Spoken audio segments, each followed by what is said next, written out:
Quel est le point commun entre les mots domicile, demeure, habitation? Eh bien, ce sont tous des synonymes du mot maison, c'est-à-dire des mots qui ont une signification très proche ou identique. Deux mots synonymes ont toujours la même nature. Par exemple, bouger et remuer sont deux verbes synonymes. Sombre et foncé sont deux adjectifs synonymes. La promenade et la balade sont deux noms synonymes. Souvent et fréquemment sont deux adverbes synonymes. D'ailleurs, il n'existe pas de synonyme parfait. Sinon, la langue ferait disparaître l'un des termes alors inutiles. Et dans les faits, il y a toujours une différence, même minime, entre les synonymes. Ils sont utilisés pour exprimer une situation différente, pour changer de registre de langue ou pour changer l'intensité d'un mot. Les dictionnaires de synonymes ont une longue tradition d'emploi en France et le premier ouvrage de ce genre a été publié en 1718.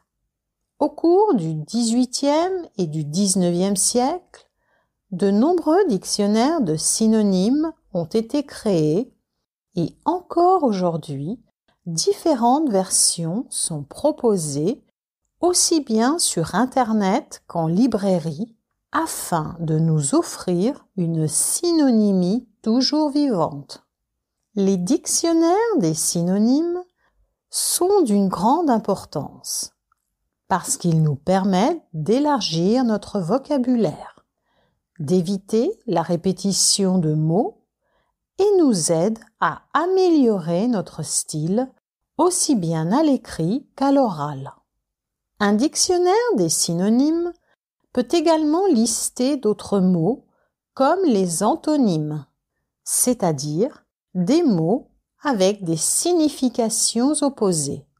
Par exemple, triste, content, grand, petit. Maintenant, si je vous demande des synonymes du mot femme, penseriez-vous aux mots chienne et servante?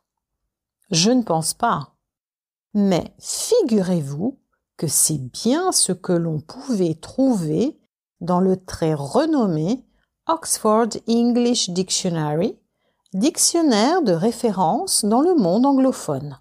Suite à la pétition lancée par l'italienne Maria Beatrice Giovanardi et signée par plus de 34 000 personnes, c'est grâce à elle que certains synonymes sexistes et autres définitions ont été modifiés dans ce dictionnaire. Il reste encore, toutefois, beaucoup de travail à faire, aussi bien au Royaume-Uni que dans le monde francophone, puisque, dans le Petit Robert, on peut trouver comme synonyme du mot femme, poupée ou poulette. Et pas plus tard que cette année, la chanteuse Angèle signalait un site de synonymes qui associait femme à mince, chétif, efféminé. Mais alors, comment affronter le problème du langage sans risque?